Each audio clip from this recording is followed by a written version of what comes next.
राज्यसभा के माननीय सदस्य का नाम निकाल दीजिएगा। चेयरमैन सर, आपका बेहद शुक्रिया कि आपने इन 3 फौजदारी नए कवानीन पर बोलने का मुझे मौका दिया है।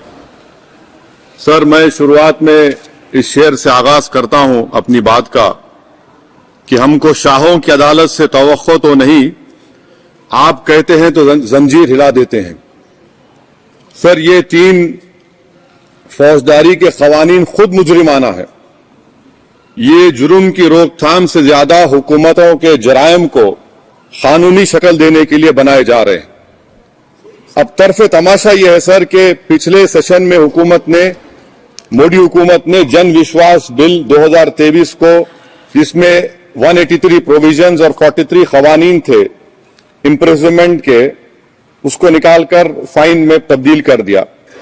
उसमें ड्रग्स एंड कॉस्मेटिक्स एक्ट को भी तरमीम की गई और सजा के बजाय सबस्टैंडर्ड ड्रग्स के लिए आपने फाइन ला लिया।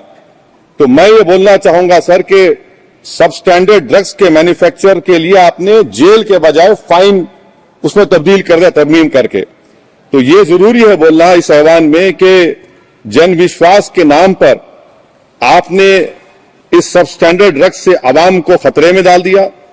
अब आप डीक्रिमिनलाइजेशन की बात करते हैं, जहां पर कंपनीज को सजा देना था वहां पर आपने नहीं किया, फाइन में तब्दील कर दिया। और जो कवानीन नॉन वायलेंट क्राइम्स है, सेडेशन, डिफेमेशन, उसको आपने इस नए क्रिमिनल लॉ में ला लिया।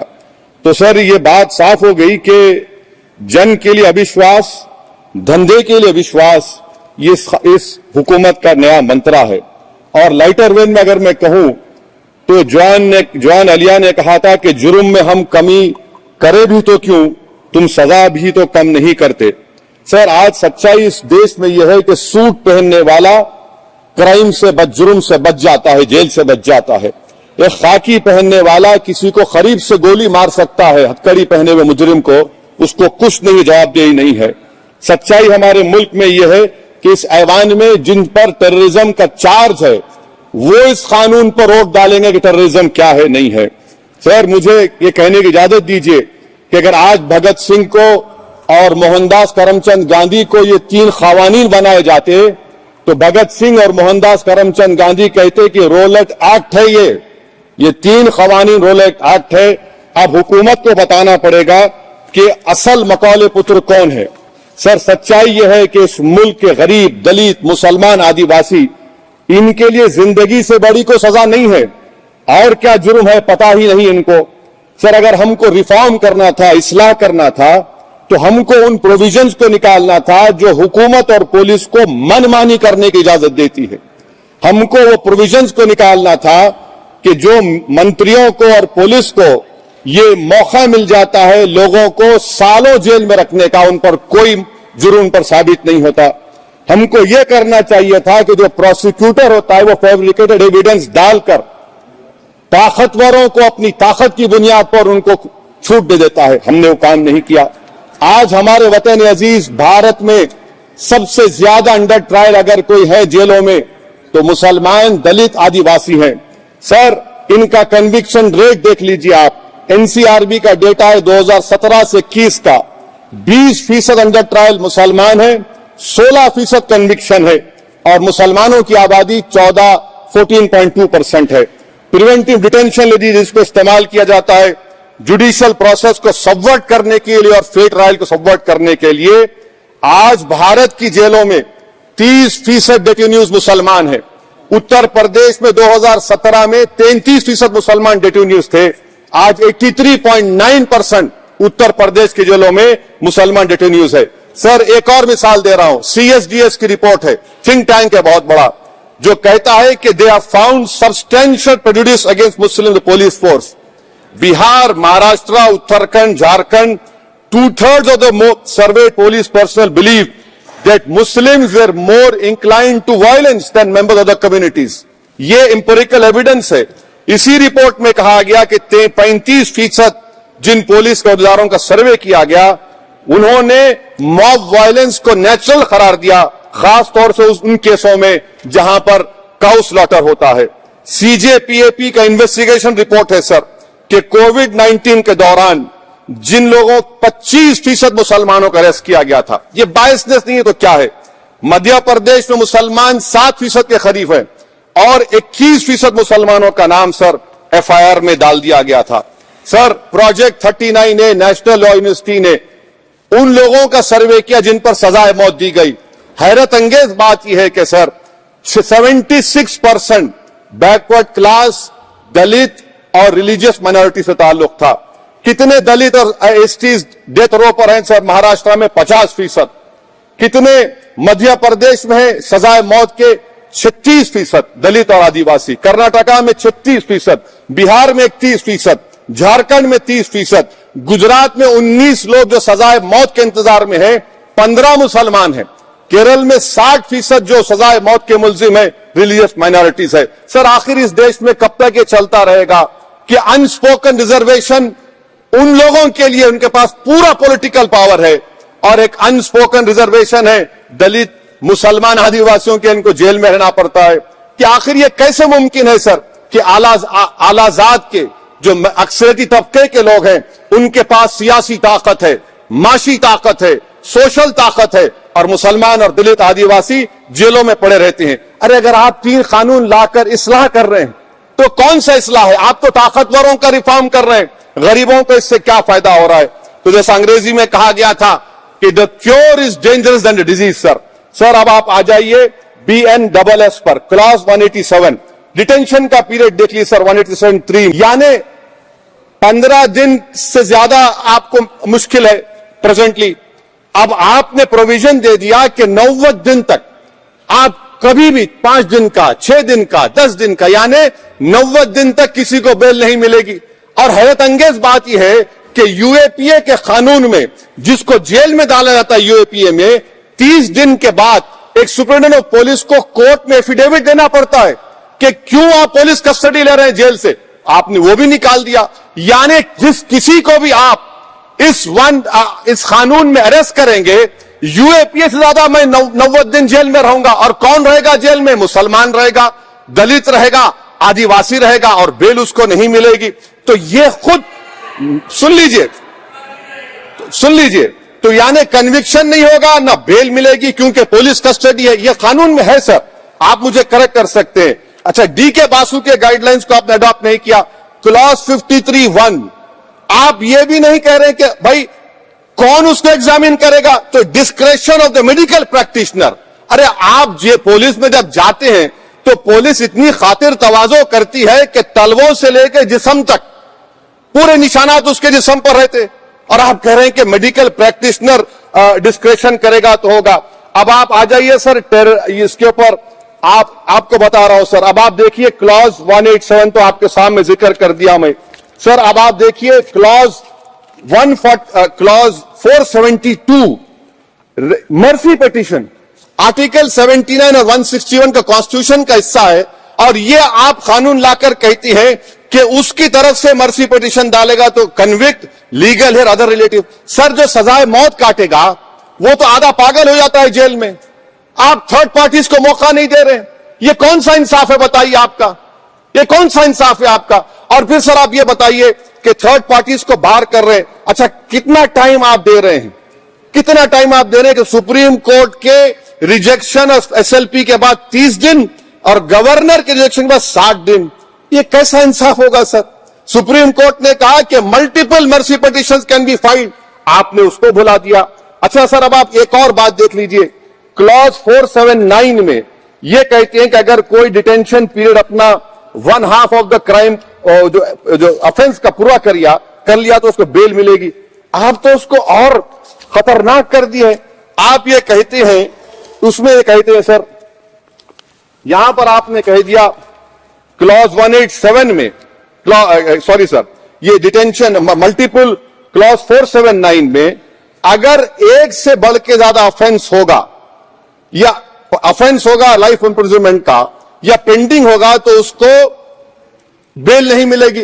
अरे हम तमाम तो ऋषिकांत दुबे, आप पर जब केस लगा, आपने कहा आपकी गाड़ी पर हमला हुआ, मैं जानता हूं, आप पर तो एक सेक्शन नहीं लगा, कई सेक्शन आप पर लगा दिए गए, तो फिर मुझे बेल नहीं मिलेगी। ये क्या कर रहे हैं आप? किस लिए कर रहे हैं आप? आप अंदाजा भी लगा रहे भाई आज आप वहां बैठे, कल आएंगे इंशाल्लाह, फिक्र मत करिए।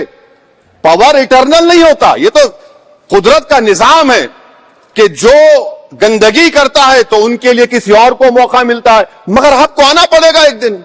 आप ये गंदगी कर रहे हैं। अच्छा सर, ये बताइए कि हमने आप किसको कितना persons were pending proceeding in more than one offence, और चार्जशीट में कई आते हैं। यानी जब हम पर केस बुक होता है सर तो फूल का गुलदस्ता आता है, हर सेक्शन होता है उसमें, तो मुझे बेल नहीं मिलेगी। तो ये एक बात है सर। फिर आप आ जाइए सर, मैं आपको बताना चाहूंगा सर, यहां पर आपको, सॉरी सर ये इतना बड़ा बिल है। फिर आप टेररिज्म पर सर, बीएनएस का टेररिज्म सर, ये बड़ा ही डेंजरस आपने खतरनाक आपने काम किया है। इससे दहशतगर्दी का मुकाबला नहीं होगा, सिविल लिबर्टीज खतरे में पड़ जाएंगे। और सबसे बड़ी बात तो यह है सर, इसमें आपने नोटिफाई करेंगे किसी को टेररिस्ट, कोर्ट क्यों नहीं करेगा? पुलिस वाला कैसे करेगा मुझे टेररिस्ट नोटिफाई? किसी ऑर्गेनाइजेशन को टेररिस्ट घोषित कर देंगे। तो यह खुद सेपरेशन ऑफ पावर्स का वायलेशन है, जुडिशियल इंडिपेंडेंस का वायलेशन है, और इंदिरा गांधी वर्सेस राजनारायण केस का वायलेशन है। तो यह मोदी सरकार जुडिशरी के पावर्स को छीनकर खुद जज, जूरी, एग्जीक्यूशन बन रही है। किसी शायर ने बड़ा अच्छा कहा था सर, वही कातिल, वही मुखबिर, वही मुंसिफ ठहरे। सर मैंडेटरी वीडियो रिकॉर्डिंग आपने कहा कि जिस जगह पर पीस प्लेस पर सर्च होता है वीडियो रिकॉर्डिंग की, मैं ये कहता हूं कि जब मेरा अरेस्ट होगा वीडियो रिकॉर्डिंग करिए, क्यों नहीं करते आप? जब मेरे घर पर पुलिस आती है वीडियो रिकॉर्डिंग करिए, जो मैं पुलिस को देता हूं उसकी वीडियो रिकॉर्डिंग करिए।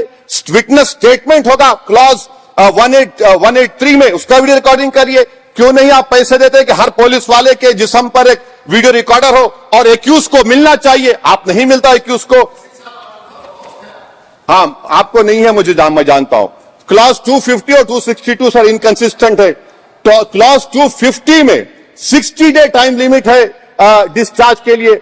अगर एक्यूज को कागज नहीं मिलता है, हम सब जेल में गए, मैं कई मरतबा जेल में गया हूं, ससुराल में इतना नहीं गया जितना जेल को जाने का मुझे मौका मिला, चाहे कांग्रेस की, तेलुगु देशम की ससुराल कहते हैं कुछ लोग। क्लॉज 262 है, क्लॉज 262 में डिस्चार्ज एप्लीकेशन है, वो फ्रेमिंग ऑफ चार्जेस के बाद डाल सकते हैं।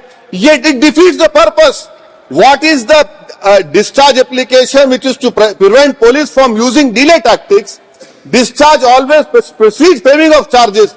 आप मैं उस वक्त तक डिस्चार्ज नहीं डाल सकता जब तक कि वो नहीं होगा। अच्छा क्लॉज 251 263 देखिए sir, time limits for framing of charges in cases of session trials 60 days of first framing charges, warrant charges should be 90 days। मगर आपने क्या किया, होशियारी देखिए, बर्बाद करने का कहानी। 193(9) डाल दिया आपने, क्या ने prescribes a 90-day time limit for further investigation. For further investigation what will happen when supplementary chargesheet are put? Will the accused be acquitted? क्या मुझे छोड़ देंगे आप? क्या कोई time like this is a dead letter. यानी आप तो पूरा का पूरा सिविल राइट्स, लिबर्टीज बोलिए सब छीन ले रहे। अच्छा सर, इसमें आपने लिंचिंग का एक कानून बनाया, बीएनएस में मौका दे रहे। अच्छा पर्सनल बिलीफ में रिलीजन क्यों नहीं लिखते भैया आप? इन तीनों कानून में रिलीजन इस्तेमाल किया गया, पर्सनल बिलीफ में रिलीजन नहीं आता। अच्छा सर आप ये भी देख लीजिए कि 1019 सर जी 190 में अनलॉफुल असेंबली है, 5 और मोर एक्टिंग टुगेदर। फिर ये क्यों कर रहे आप? 5 मिलकर भी मर्डर करेंगे तो एक 103 भी तो आपने कर दिया, तो इनका ये तो इसका अनलॉफुल एक्टिंग टुगेदर है। अच्छा सर मैं आपको बताना चाहूंगा, आपके ये बीएनएस का 172(2) आप देखिए कि पेटी केसेस में when the occasion is past, किसका मतलब क्या है? व्हेन द ओकेजन होगा क्या सर? अब हम चुनाव लड़ते तो जो हमारा जो पार्टी अपोजिंग रहती है वो कहती है कि इनके 25 लोगों को 50 लोगों को गिरफ्तार कर लो, गिरफ्तार कर लेते मेरे बूथ के एजेंट्स को, और बोल रहे व्हेन, उसमें आप लिख रहे क्या है? When the occasion is past, माने पास हो जाएगा पोलिंग के 5 बजे छोड़ देंगे। अरे आप अपना ही हाथ काट रहे हैं अपने आप। याद रखिए, आज आप मुस्कुरा रहे हैं, कल यहां पर बैठेंगे कोई और कर देगा काम आपके ऊपर। अच्छा रेप सर, रेप क्या? रेप सिर्फ महिलाओं का होता है, मर्दों का रेप नहीं होता है क्या? आपका प्रोविजन नहीं है क्या? स्टॉकिंग नहीं होती है मर्दों की? अच्छा जस्ट होता है सर, आप हंस रहे हैं, होता है। आपकी हंसी इस बात का इकरार है कि आप जानते हैं किसका हुआ है। तो justice JS Verma sir, justice JS Verma का जेंडर न्यूट्रल बनाइए। अच्छा, क्लॉज 69 को, क्लॉज 69 लव जिहाद आ गया। देखिए सर, क्लॉज 6 लव जिहाद आ गया, उसमें बियॉन्ड रीजनेबल डाउट प्रूव ही नहीं कर पाएंगे आप। अब उसमें क्या बताना पड़ेगा? Suppressing identity. यानी अगर कोई महिला मोनू मानेसर चोमू चंडीगढ़ से इश्क करती है, बाद में उसको मालूम होता है कि वो मानेसर का नहीं है, चंडीगढ़ का नहीं है, तो क्या क्लॉज 69 एक्शन में आएगा? आप बताइए कि अच्छा, अगर कोई ये कहेगा कि मेरा नाम, कुछ नाम है, कई कुछ नाम होता है जो कॉमन नाम होता है मुसलमानों में, दीगर मज़ाहिब में, तो क्या वो सेक्शन अप्लाई होगा? ये क्या आप कर रहे हैं? अच्छा, आपने अडल्ट्री को निकाल दिया, आपने होमोसेक्सुअलिटी को निकाल दिया, तो ये कंसेंशुअल सेक्सुअल रिलेशन जो 18-20 साल के ऊपर के लोगों में करते हैं, मैं इसका खिलाफ जरूर हूं मजहबी एतबार से, मगर आप क्यों उनकी ऑटोनॉमी को रोकना चाहते हैं? अच्छा सर, सेक्शन क्लॉज 1093 बीएनएस का, आपको it does not require knowledge और intention part of person facility commissioner organise crime. ये मैं 5 मिनट दीजिए सर। सर, बीएनएस का सब सेडेशन पे देख लीजिए, सेडेशन को आपने दोबारा ला लिया, लफ्ज सेडेशन इस्तेमाल नहीं किया आपने। 3 साल से 7 साल आपने सुप्रीम कोर्ट को अंडरटेकिंग दी थी कि प्रोविजन नहीं लाया जाएगा। तो चेयरमैन सर, यहां पर हिंदी के बहुत मशहूर कवि का वो शेर मुझे याद आ रहा है, मैथिली शरण गुप्त का, कि राज्य को यदि हम बना लेंगे भोग तो बनेगा वो प्रजा का रोग, फिर कहूं मैं क्यों ना उठकर हूं आज मेरा धर्म राजद्रोह। कार्ल मार्क्स ने कहा था sir, history repeats itself first as a tragedy, second as a farce. आप क्लॉज 195 1D देखिए, it criminalises the making of publication of false and misleading information jeopardising sovereignty integrity of India. Vague है, यानी जो कोई भी पत्रकार investigative journalism लिखेगा आप उसको इस्तेमाल कर लेंगे और जेल की सलाखों में उसको डालकर आप सड़ा देंगे। सर, मैं आपको और एक बात बताना चाहूंगा कि rash and negligent act IPC में था 2 साल थे, 304, आप उसको बढ़ाकर 5 साल कर दिए 1061 में, बीएनएस 1 में। और rash and negligent driving 304 IPC में था 2 साल की सजा, आपने 10 साल कर दिया। यह क्रिमिनल जुरिस्प्रूडेंस का हिस्सा नहीं है। अच्छा, क्रिमिनल ऑर्गेनाइजेशन उत्तर प्रदेश में यूपी गैंगस्टर एक्ट में एक चार्जशीट में गैंगस्टर एक्ट लगता। सर, आप बताइए फिर यूएपीए का क्या होगा, पीएमएलए का क्या होगा, महाराष्ट्र मकोका क्या क्या होगा, गुजरात के कोका क्या क्या होगा? आप ये सब कानून रख रहे हैं और एक पुलिस वाले को आप ये तमाम कानून की इजाजत देंगे? याद रखिए, जिंदगियां बर्बाद करने का काम आप कर रहे हैं और सबसे बड़ा इसका नुकसान होगा। किसका नुकसान होगा? दलितों का, मुसलमानों का, आदिवासियों का। और वो पॉलिटिकल पार्टीज जो कल आज सत्ता में है, कल नहीं रहेंगे, वो बदले की भावना से काम करते हैं। सर, मुझे पुलिस ने पीटा सर, 1999 22 दिसंबर को मेरे सर पर 20 टाके लगे, पीठ से लेकर पैर तक मारा गया। आपको मालूम सर क्या हुआ? तेलुगु देशम की सरकार थी, उन्होंने उन दोनों पुलिस वालों को जिन्होंने मुझे मारा था उनको आईपीएस कन्फर कर दिया। आईपीएस करने, अरे मैं तैयार हूं मरने के लिए। तुम मारोगे क्या? बोलो, कहां मारोगे बताओ? अरे तुम कहां मारोगे? तुम्हारी गोलियां खत्म हो जाएंगी, मैं जिंदा रहूंगा। अरे तुम्हारी गोली डरने वाला बैठो तुम, अरे चौपन देखे बैठो तुम। प्लीज प्लीज आप बैठ जाइए। टेररिज्म का देखिए सर, आप बैठ जाइए प्लीज। यूएपीए का सर, मैं खत्म कर, टेररिज्म उनको रोकिए sir. Okay okay, please sit down. हाँ, तुम गोली मार सकते, सस्पेंड कर सकते और कुछ नहीं कर सकते सर। टेररिज्म का डेफिनेशन में आप देखिए, यूएपीए का सेक्शन 16,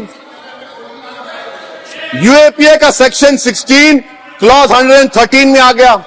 यूएपीए का सेक्शन 15 क्लॉज 131 में आ गया। देख लेंगे उसको, देख लेंगे। यूएपीए का आपत्तिजनक अंश निकाल दिए जाएंगे। यूएपीए का क्लॉज 18 में 113 4 में आ गया। यूएपीए का क्लॉज 18 113 3 में आ गया।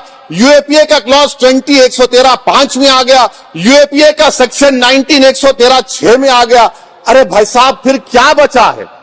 आप यूएपीए से, मकोका से, गुजरात कोका से, पीएमएलए सब ला लिए। तो स्पीकर सर, मैं अपनी बात को खत्म करने से पहले मैं उम्मीद कर रहा था कि मैंने वजीर दाखिला का एक स्टेटमेंट सुना था अमित शाह साहब का, कि जब गुजरात के होम मिनिस्टर थे तो उन पर जुल्म किया गया, उनको दबाया गया। मगर हम ये समझ रहे थे कि जिस शख्स पर नाइंसाफी हुई है, जो वो क्लेम कर रहे हैं, तो कम से कम वो दूसरों से नाइंसाफी तो नहीं करेंगे। आप क्या कर रहे हैं? अरे ऐसे हजारों लोग हैं जिन पर जुल्म हो रहा है, ना उनके पास दलील है, ना उनके पास वकील है, ना उनके पास आजादी है। तो ये तीन सर मैं आखिर एक लफ्ज ये तीनों कवानीन हमारे मुल्क की जमहूरियत के लिए, इन गरीब तबकात के लिए नुकसानदेह साबित होगा। और ये सरकार को मैं चार्ज दे रहा हूं, आप चेक रिपब्लिक में निखिल गुप्ता बैठा है, लेके आओ ना उसको। कुलभूषण यादव पाकिस्तान में बैठा है, लेके आओ ना। खतर में हमारे फौजी बैठे, लेके आओ ना उनको। अरे कहां तुम्हारी देशभक्ति है? अरे निखिल गुप्ता को लाओ, इस कानून में इस्तेमाल करो, मगर वो नहीं बोलेंगे। मैं इस कानून के मुखालिफत में खड़ा हूं जो भारत की जमहूरियत के लिए खतरा बनेगा। शुक्रिया सर। श्री पुष्पेंद्र सिंह चंदेल।